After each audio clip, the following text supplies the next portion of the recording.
ایک سوال بہت سارا لوگ جانا چاہتے ہیں کہ آپ کے ہسبینڈ کیا کرتے ہیں، کس طرح ملاقات ہوئی، تھوڑا سا اس کے اوپر بھی تھوڑا ڈیپلی بتائیں. بہت سارے لوگ جاننا چاہتے ہیں کیونکہ ابھی تک وہ بہت زیادہ کھل کے بات نہیں ہوئی اس کے اوپر. تو آج اسی پلیٹ فارم سے پلیز بتا دیں. دیکھیں اس کے اوپر کھل کے اس لیے بات نہیں کیونکہ ہسبینڈ جو میرے ہیں وہ اردو اسپیکنگ ہیں. ہاں. اور آپ کو پتہ ہے اردو اسپیکنگ وہ سیدھی بات تو کرتے نہیں، یوں گھما پھرا کے بات کرتے ہیں اور جو سوال پوچھیں اس کا الٹا جواب دیتے ہیں.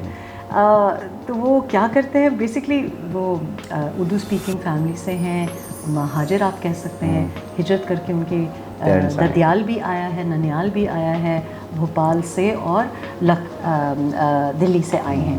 اور دونوں سائڈ سے ماشاءاللہ پروفیشنل اور بڑے پڑھے لکھا ایکیڈیمک فیملی ہے، اور وہ کارپوریٹ سیکٹر کے ساتھ جڑے رہے ہیں. تو میڈیا کے ساتھ جو ان کا تھوڑا سا جو ایکسپوجر ہوا وہ ان کے دوست احباب کی وجہ سے ہوا، جہاں آپ شام کو بیٹھ کے چائے اور تھوڑا سا پان چائے وغیرہ جہاں چلتی ہے وہاں سے.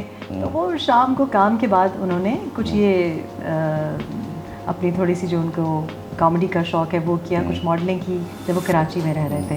اس کے بعد سے وہ امریکہ میں ہیں. ان کی پرورش بھی میری طرح، میری بھی باہر پرورش ہوئی ہے. میری پیدائشی لیبیا کی ہے. انہوں نے ہاں، لوگ جاننا چاہتے ہیں لیبیا میں کیسے ہوا، والدین کیا کرتے تھے وہاں پر، تھوڑا سا اس کے اوپر میرے جو والدین ہیں، والد جو تھے وہ ناک کان گلا کا جو سرجن ہوتا ہے ENT سرجن تھے، اور ظاہر کام کی وجہ سے وہ 60 کی دہائی میں لیبیا سیٹل ہو گئے. اور پھر میرا خیال ہے انہوں نے نہیں سوچا تھا. اور کبھی کبھی مجھے لگتا ہے کہ ہو سکتا ہے کہ شاید میری صحرا کی پیدائش ہے، سہارا ڈیزرٹ کی پیدائش ہے. بڑا ہی خوبصورت ایک ادھر اویسس ٹاؤن سمجھا جاتا ہے اجدابیہ، وہاں کی پیدائش ہے.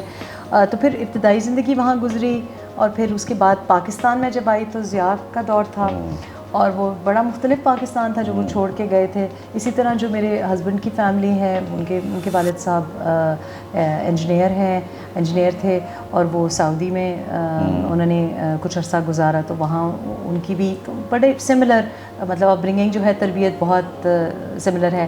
پھر ان کی والدہ اور میری والدہ، بڑے مزے کی بات ہے کہ ان کی بہت عادات بہت ملتی جلتی ہیں. ہماری والدہ بھی بہت زیادہ تعلیم کے اوپر کے ایک نقطے کی بھی غلطی کی اجازت نہیں تھی.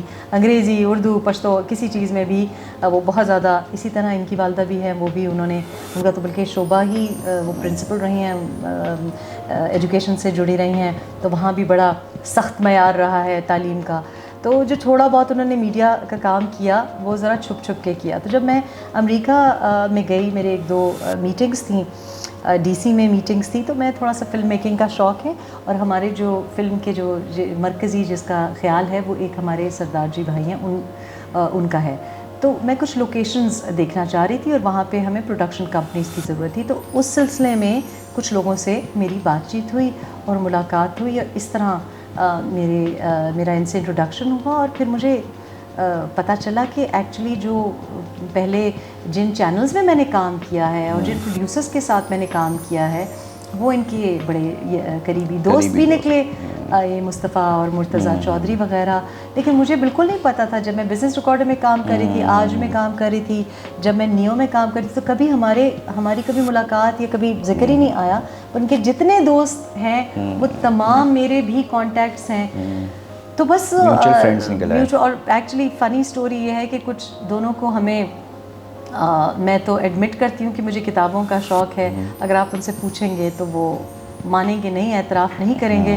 لیکن اب ہم نے ویریفائی کیا ہے کہ وہ ہم وہی کتابیں اور وہی رسالے ان کے گھر میں بھی اور میرے گھر میں بھی پڑھے جاتے تھے. تو جب میں نے سے پہلی بار بات کی تو مجھے اکثر لوگوں کو اپنی بات سمجھانی پڑتی ہے. تو ان کو مجھے بات سمجھانی نہیں پڑی. جو میں جملہ شروع کروں یہ جملہ اس کو مکمل کر دیں کہ ہاں وہ ریڈرز ڈائجسٹ میں اس صفحہ نمبر پہ یہ آرٹیکل تھا اور یہ وہ تھا.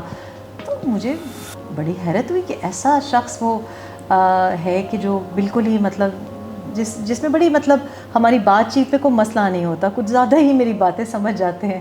اور بحیثیت بیوی وہ تھوڑا سا ایک دقت ہوتی ہے، کیونکہ کبھی کبھی آپ کو بالکل صحیح تھوڑا سا چاہیے ہوتا ہے کہ کوئی باتیں نہ سمجھ آئیں.